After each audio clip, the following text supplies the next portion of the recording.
Aajonus was not just another nutritionist. He came from a depth of illness I can essentially guarantee that you've never heard of anyone recovering from, to achieving a level of health far beyond what most people have ever seen. He had blood, bone, stomach, and lymphatic cancer, autism, angina pectoris, and more. The treatment for the cancer cauterized his spine, leaving him borderline paralyzed. He was getting blood transfusions twice a week, as he would bleed profusely every time he ate, since his teeth dangled in his gums. He deteriorated to the brink of death, not even having the strength to lift his body to use a bedpan to piss in.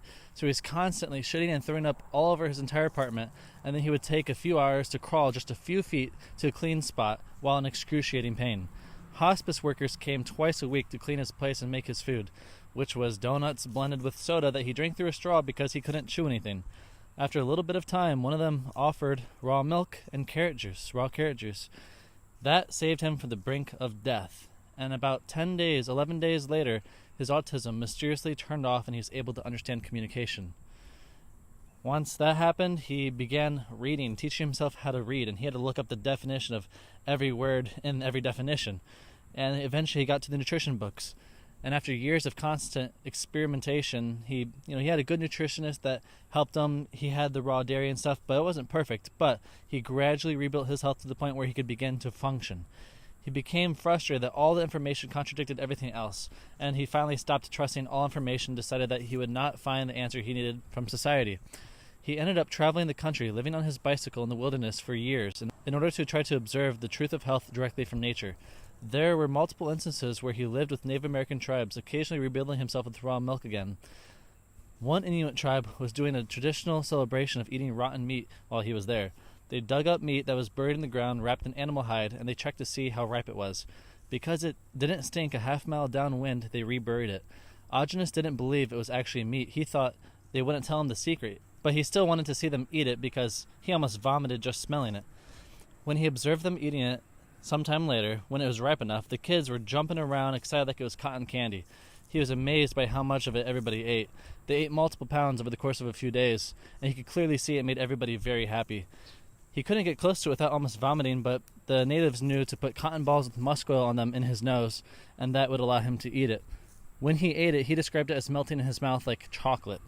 After he ate it, he felt so invigorated and so full of life. He begged them to tell them the recipe, and they told him it was the rotten meat, but he still didn't believe them. And he became hopeless and ended up leaving. Throughout his travels, he became a fruitarian, living off of only fruit.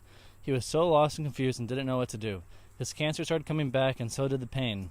He lost the will to live and did not want to fight anymore, so he decided to fast himself to death in an old Native American burial ground.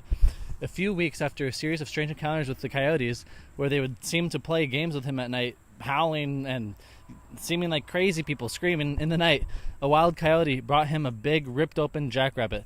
After remembering his uncle telling him that he would die within 48 hours if he ate an undercooked rabbit, he ate it thinking that he could die more quickly by eating raw meat instead of suffering over a long period. For those who are skeptical of that, consider, we all know cats and dogs proudly bring rodents into our homes and bring it to our feet. For the first time in his life, aside from the high meat from the natives, he felt truly good, full of strength and energized and truly alive. The only other time he had felt anything close to this was during his near-death experiences where you die, consciously leaving your body, and come back to life. This moment changed everything. It was his return to life and the beginning of the Primal diet. The next day he woke up not dead, and after a few days he realized he found the answer he was always looking for. Raw meat, and the natives weren't lying. He reincorporated raw milk and raw eggs and began recovering faster than ever before.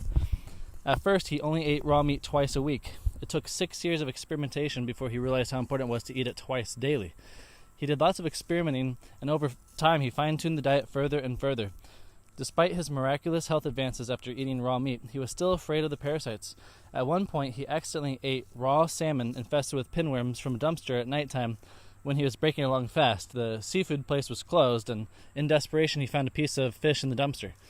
Only after eating it did he realize it was filled with worms, but experienced no illness. He had his urine and feces checked for 6 weeks and found no trace of parasites. This was 13 years after discovering the raw meat. He spent 13 years in fear. Eventually, he went to all the universities where research on raw meat producing parasites would have been conducted and found that there was no real evidence. Most, if not all, evidence was based on surveys, theoretical risk, and not actual clinical cases. No experiments to prove anything. Aajonus had his vagus nerve cut from his stomach during a treatment which put him in the pharmaceutical industry's category of high risk for parasitic and bacterial infections. Without the vagus nerve, he could not secrete hydrochloric acid, which is what would theoretically kill parasites in raw meat. If raw meat were the problem, he would have been the first to have an issue, because he had no, quote, defense mechanism. Aajonus explains that most of the so-called research against raw meat was based on surveys, not real evidence. This allows authorities to rely on phrases like linked to, associated with, and may increase the risk of, without ever actually proving anything. Studies are easily manipulated, especially when billions of dollars depend on, or even trillions of dollars, depend on preserving modern health beliefs. Another method used to falsely prove that bacteria is dangerous is placing human cells in a petri dish, adding bacteria and observing the bacteria dissolve, the dead cells. These cells are already outside of the human body, meaning they're in a completely unnatural environment and hence they're already ready to be broken down. When something's out of the body, it's already considered dead. Aajonus explains that bacteria breaking down dead cells is part of their job. They're not attacking something healthy and living. Aajonus points to the work of Dr. John Ioannidis, a medical researcher who exposed the corruption within modern science. He found that up to 90% of published medical information is false or misleading, and even top-tier studies were often biased, flawed, and never retested. His team discovered that some of the most cited studies have already been disproven and are still continued to be referenced. Science is often untrue. It's driven by corporate funding for profit, career, political pressure, and pharmaceutical influence. I found it appropriate to share the contents of Chapter 8 from Aajonus' book, The Recipe for Living Without Disease, here. What's healthiest to eat and what's not? In an ideal world, a recipe for health satisfies a person's well-being and desire for good taste. In the natural world without pollution, animals are guided by instinct to eat raw food rich in nutrients and bacteria. They are guided by their senses. If we were healthy animals that allowed pure natural instinct to direct our senses of hunger, we would eat what is best for our bodily functions. Unfortunately, in our industrial, food, carbohydrate-addicted, bacterial-phobic society, we eat from the muddled combination of instinct, habituation, and addiction. I have observed and counseled many people who ate a raw, instinctive diet. I tried and enjoyed a raw, instinctive diet for 6 years. We ate only foods that appealed to our senses of smell, taste, and fullness. We ate a lot of fruit because sweetness appealed to all of us. Even though we felt better in general, too often we suffered severe symptoms: over-emotionality, hyperactivity, and irritability. Those experiences were no different than our experiences on the standard American diet. We assumed that instinctive eating was a better diet because it was natural. When my teeth began to rapidly decay, I began to doubt the power of food. Someone suggested that I eat a modified raw diet that restricted high carbohydrate food, including carrot and sweet fruit juices and sweet fruit. I was appalled at the suggestion because I loved sweet fruit. Since I wanted to stop my tooth decay, I tried eating a raw diet of meat, dairy, eggs, green juice, and only a half cup of fruit daily. The diet was not as enjoyable and I was often nauseated for the first 3 weeks, but my life gradually improved. My tremendous anxiety over the polluted, greed-driven, and fearful structure society and government settled. I spent more time finding or creating solutions and less time brooding and being ineffective. I became less sensitive to cold temperatures and less hyperactive. My overenthusiasm and zealousness mellowed. I was better able to communicate, write, and read. When I ate too much fruit, I relapsed into heightened anxiety. After a year of eating that way, I advised changes to my clients' diets. Some clients gradually experienced the same improvements that I had. Most of them experienced immediate improvements. It was a wonderful leap of progress towards a healthier, happier, disease-free life. I experimented with fine-tuning the diet. I continually found that raw fats, especially raw unsalted butter, are the primary substances that dissolve and bind with toxicity, protect ourselves, reverse the greatest number and most severe cases of diseases, and deliver the greatest strength and energy. In an ideal, healthy world, we would not need such an abundance of fat. In our civilized, polluted, disease-ridden world, we need an abundance of fat. Before my move away from high carbohydrate food, I discovered that most people do not regenerate cells to reverse or prevent the aging process of deterioration and disease without eating plenty of raw meat in combination with raw fats. My experience contradicted the conditioned thinking that meats and fats are bad and cause obesity and a myriad of other diseases. After my shift away from eating high carbohydrate food, I discovered that I healed more quickly. My clients who implemented the changes of diet also healed more quickly. It was not long after my introduction to raw food that I became aware that our bodies have innumerable chores to complete every minute. They eat, digest, transport, utilize, and assimilate foods to energize, lubricate membranes, regenerate and reproduce to replace dead cells. Dead cells must be collected, transported, dissolved, or disassembled, sorted through usable substances, and the byproducts discarded. The innumerable enzymes and vitamins found in raw food are the helpers necessary to accomplish those tasks. When we eat raw food, we have trillions of helpers to accomplish all those tasks with little waste. When we cook and or process food, we massacre our helpers, causing our bodies to have to do all the chores on their own. Cooking and processing exhaust our body's natural resources. We further exhaust our natural resources trying to clean up the toxicity after the massacre.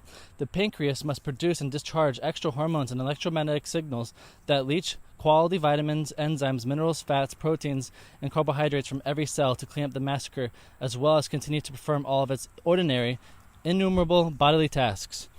In most people, many years of leaching causes gradual and marked decrease in strength and agility. That is common in our society.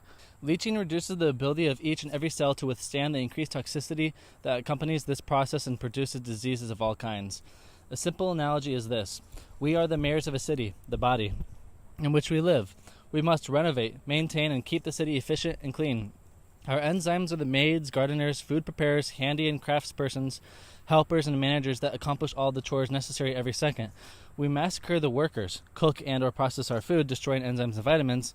Not only do we have to clean the massacre, we must seize workers from other tasks to do all the chores of the city. That depletes our resources and depresses the population, ourselves. That entire process is impossible to maintain. We cannot properly accomplish the chores. Pollution collects and creates a toxic environment within the city, and the city deteriorates. Taking the analogy another step, let's say we rebuilt New York City, our body, from poor and poisonous materials, cooked and processed foods. The city dwellers, animals and plants, our cells and microbes, are variously affected. They overproduce waste because they are weak and lack the resources necessary to maintain a self-sustainable environment. Grime accumulates in the homes, buildings, streets, fields, parks, and skies, deteriorating structures and life. Now let's say we become aware that we built a polluted and rapidly deteriorating, diseased city.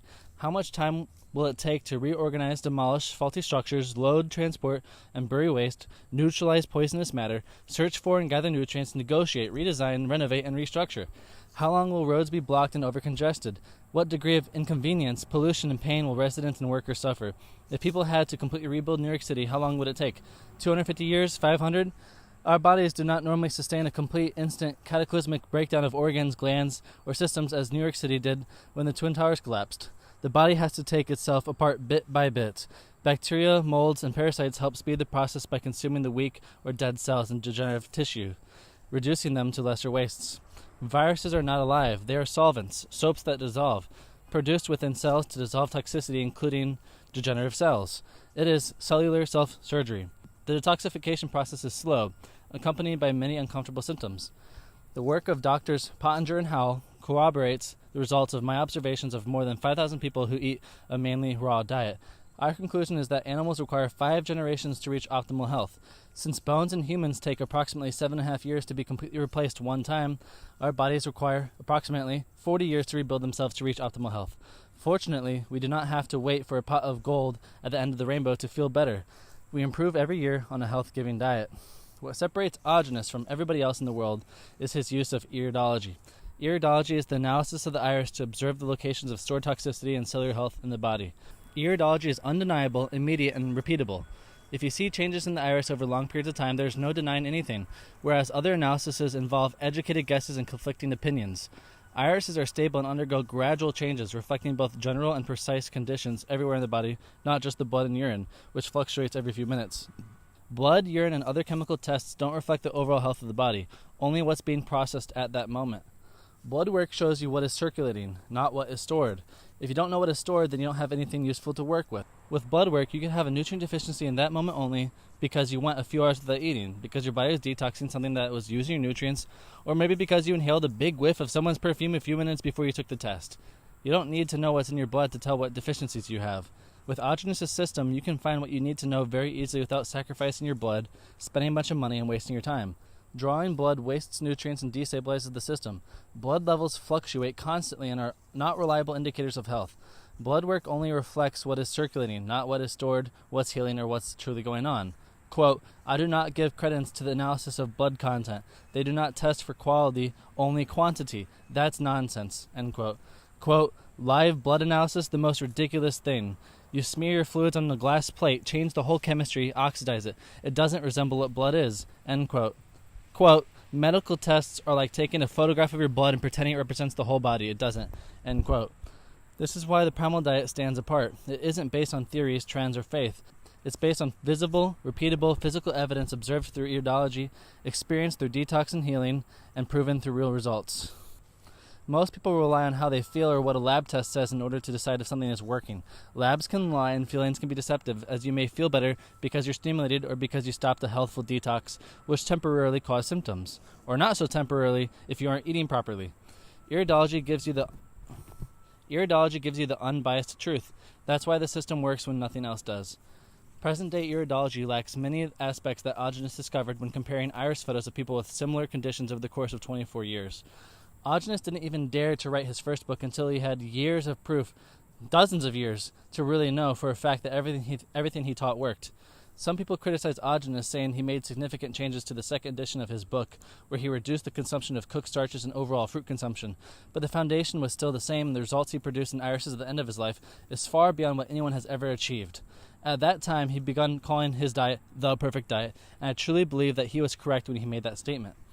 What he gave us provides more than enough knowledge to produce miraculous results and be thoroughly satisfied.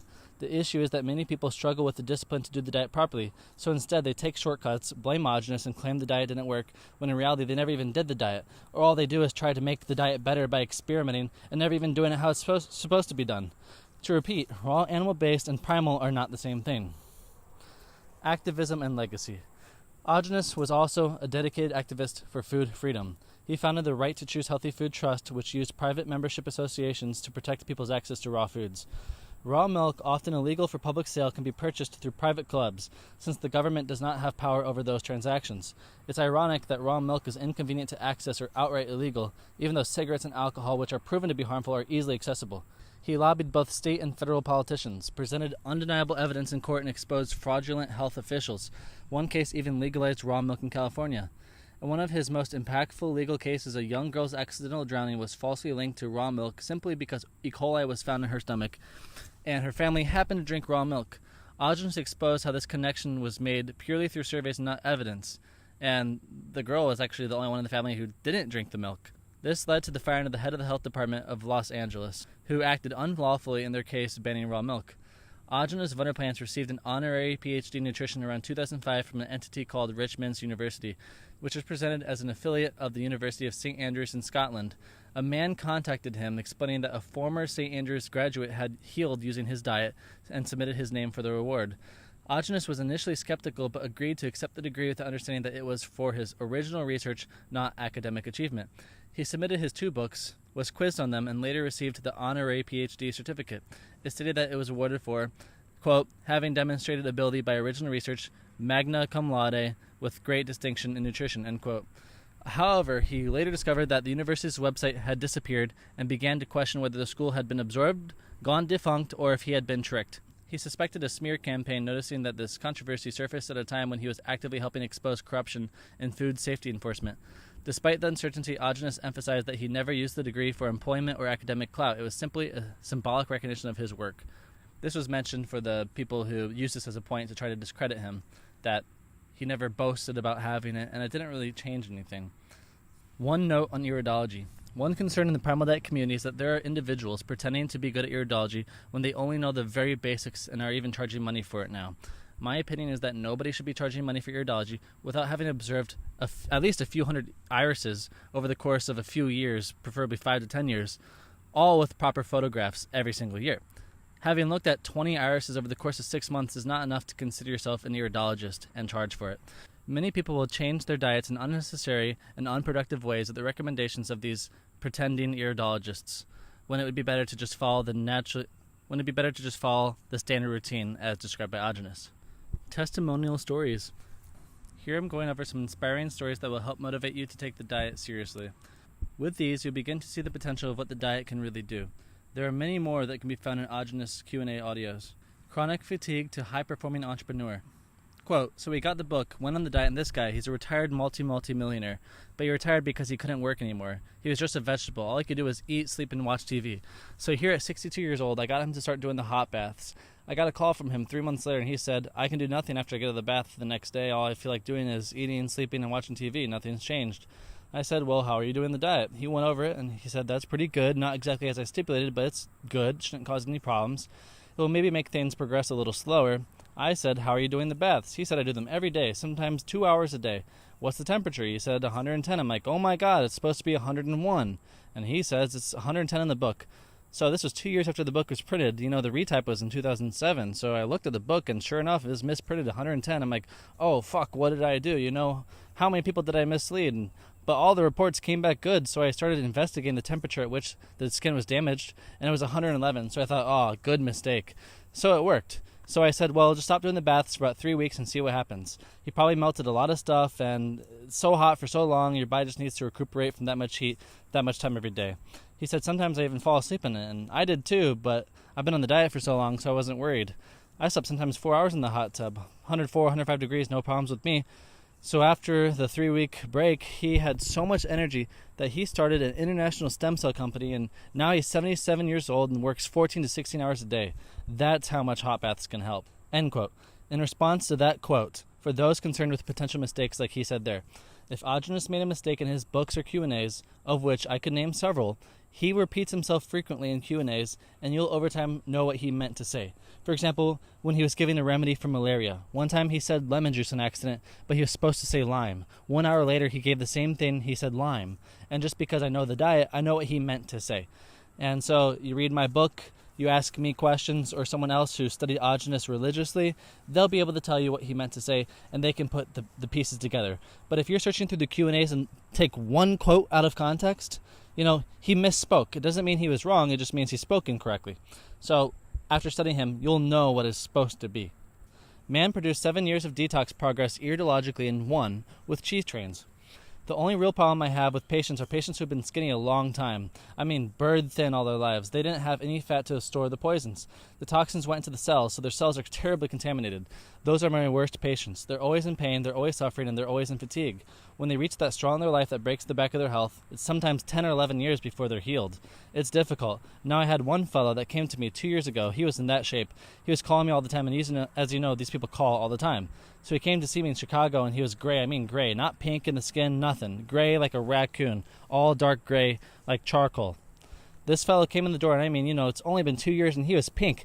He was still a little gray, but he didn't look like a raccoon anymore. He was smiling and happy, and this guy didn't smile any time I've ever seen him.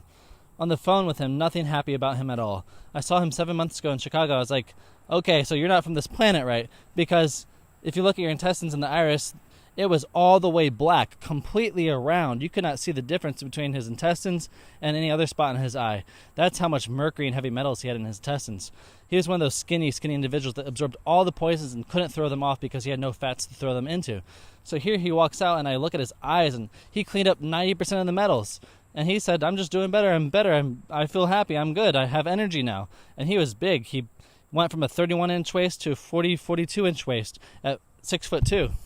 He was strong. He had red skin, not gray anymore. It was like a miracle. I said, okay, I want you to take me through everything you've done. And he says, well, let me be honest. I've been eating 10 times more cheese than what you asked me to eat. And Aajonus said, I gave you a minimum. I don't care if you eat 10 pounds a day. I just want you to eat a minimum of, what I said. And so he couldn't stop eating the cheese, and basically it expedited the progress incredibly. So it increased the progress basically 7 years in one. Heavy metal poison lady heals with oysters. Quote, the way I first discovered it was every time I would eat a lot of oysters in Asia, I noticed the metals in my irises would decrease remarkably every time I went through a period of eating lots of oysters. I had one woman who was born and raised in the heart of London around all the airports dumping all their chemicals over her. She looked like a lathe operator. She had so much metal in her system. She was in chronic fatigue, fibromyalgia, and was emotionally distraught, imbalanced, and couldn't stay on the diet. Nothing would satisfy her. So after about 2 years of all this mess, I said, you need to do something radical. You need to eat 3 oysters with every meat meal twice a day with a half cup of meat, and take 1 day off a week of the oysters. He wanted her to do the high meat, but he said it wasn't her problem. It was actually the heavy metals. And when she came back, for what usually takes 3 to 5 years, she removed in 1 year, and it changed her entire life. She became happy, and she was solid, and she could have relationships now, and she wasn't so moody anymore. Next quote. Depressed man gets 3 girlfriends from high meat. I have one fellow who was chemically sensitive and hated people. So antisocial, he was homicidal, and he was on medication. He became a landscape artist so he didn't have to deal with people. He was on and off the diet for a year and a half. Of course, when you're having these psychological problems, even if you're eating good food, it's not feeding the brain nervous system because our intestines are too toxic.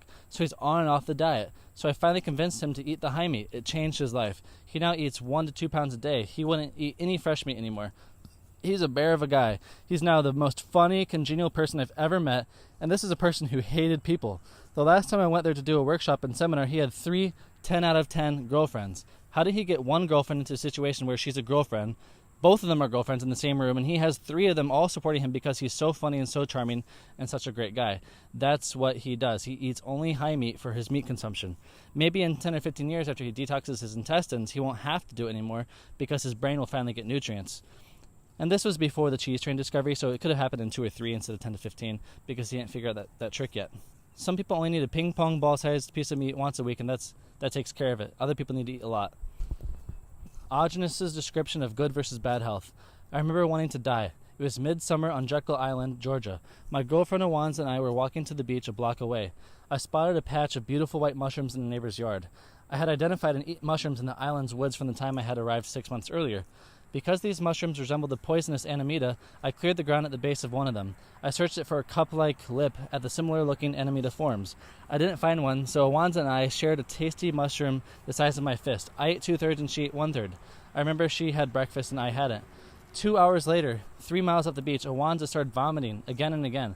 She had terminal cancer. Becoming weak and vomiting was common for her back then. All the mushrooms and part of her breakfast seeped into the sand and washed into the ocean. We walked a short distance to the road, hoping to see someone we knew to give us a ride home. Then I began feeling shaky, dizzy, and exhausted. I realized we ate a poisonous mushroom. I wondered why I hadn't felt nauseous. Why hadn't my body rejected it as Awanza's had? Of course, the vagus nerve to my stomach had been severed in the surgery for my stomach cancer. My body's ability to defend itself from such a mistake had been damaged. I felt an ominous sensation, like I was about to enter the twilight zone. I waved my arms to stop a car, and the couple took us back home. At home, I began to vomit. Nothing spilled but saliva and hot acidic gases that burned my throat, sinuses, and nostrils. Within another half hour, muscles in my feet and legs began to cramp. I fell to the bathroom floor. The cramps traveled to my head. Every muscle, including my facial muscles, was in a lumpy knot. Pain was excruciating. I twisted into a fetal position. Awanza tried to help me, but when she touched me, the cramps worsened. I couldn't speak. I moaned and tears streamed from my eyes. Awanza began to weep. My muscles locked in knots and started to spasm. The next 20 minutes seemed like an eternity. I fell unconscious from pain and exhaustion. I awakened about 20 minutes later, tired and very thirsty. I got off the floor. Immediately, my feet and legs cramped. I fell to the floor. I asked her to get me some water fast. I guzzled the quart just before the cramps reached my hands. Again, I laid in a painfully twisted fetal position for 15 minutes and passed out. I awakened 20 minutes later, thirsty and having to urinate. Cautiously, I moved my hands and arms to see if movement would initiate cramps. My limbs felt foreign and detached, but I had no cramps. I carefully flexed my toes. The cycle of cramps started again. I'll call your mother, Awanza said, trembling. No, she'll put me in a hospital. I'll be dead within days. People die from mushroom poisoning because they dehydrate, and the poisons in the mushroom dissolve their livers. Please get me water quickly. I realized the slightest flex of any muscle from my toes to my crotch initiated cramps. I crawled on my belly using my arms to pull myself around the house. I urinated into a bottle while lying on the floor. I carefully, slowly hoisted myself onto a toilet to defecate, as if I were paralyzed from the waist down, after which I was exhausted. Breathing was exhausting. Unless I accidentally flexed my lower extremities or grasped either of my hands too tightly, the cycle was every hour. Like clockwork, every 20 minutes, conscious, taking care of myself, 20 minutes in excruciating cramps, and 20 minutes unconscious. My liver was in constant pain, sometimes mildly, other times severely.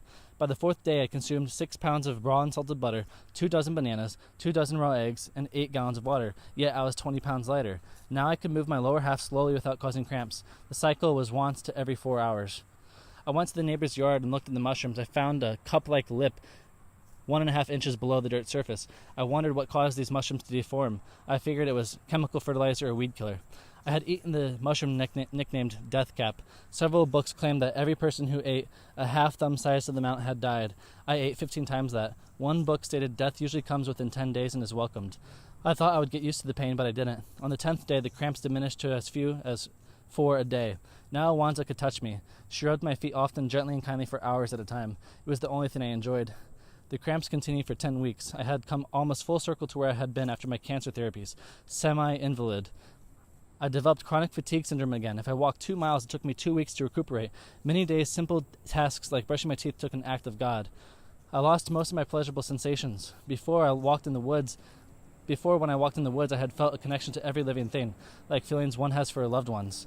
It was comforting and invigorating. Before, I was moved by colors the way music evokes feelings. Now I felt nothing from colors of the woods. I was dead and in hell. Most everything smelled repulsive. Noise drove me crazy. I remembered a hyperactive mockingbird that hung around for weeks. It was all I could do to keep from buying a gun and shooting it. The sound of barking instantly drove me into panic and fury.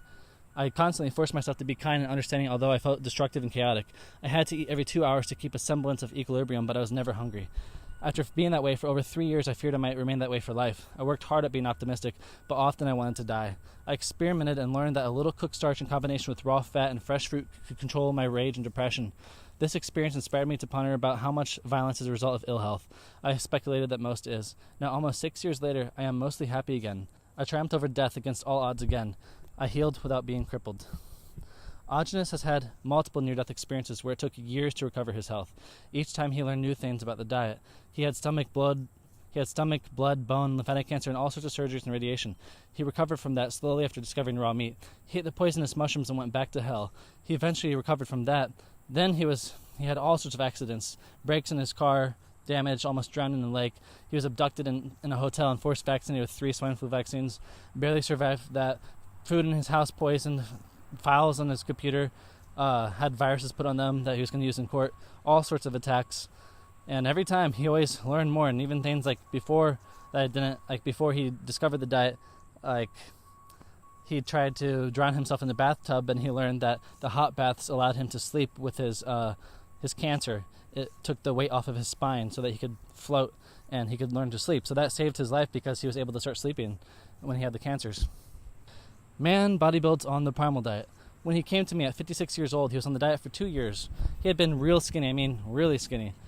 6'3", 140 pounds, that skinny. After 2 years on the diet, he put on 35, 40 pounds. It's a pretty good weight, not what I wanted him to put on though. He came to me and said, I've been skinny all my life and I want to bodybuild. Can I bodybuild? I said 2 pounds of meat a day, 1 pound at a time with a whole lubrication formula with each meal.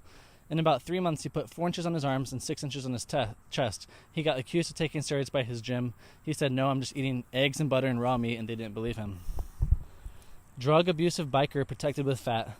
All of a sudden, during the 3rd year there, a guy comes in and looks like he's right out of a motorcycle gang.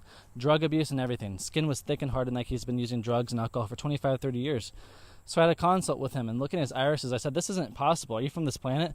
Because his insides were so clean, but it's obvious he's done so much drugs. And he admitted he did drugs, cocaine, alcohol for 30 years. I said, it doesn't make any sense. You're only 35 pounds overweight. He says, before I was on the diet, I was 300 pounds.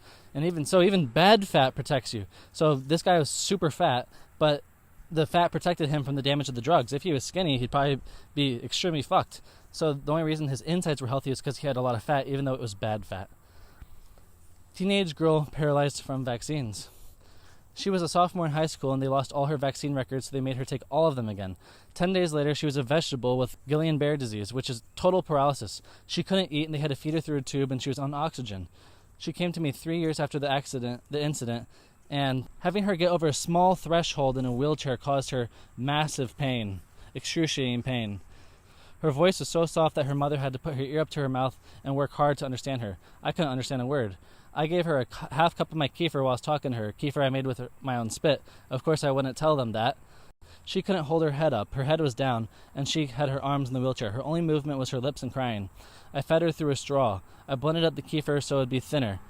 After a half cup, she smiled for the first time in 3 years.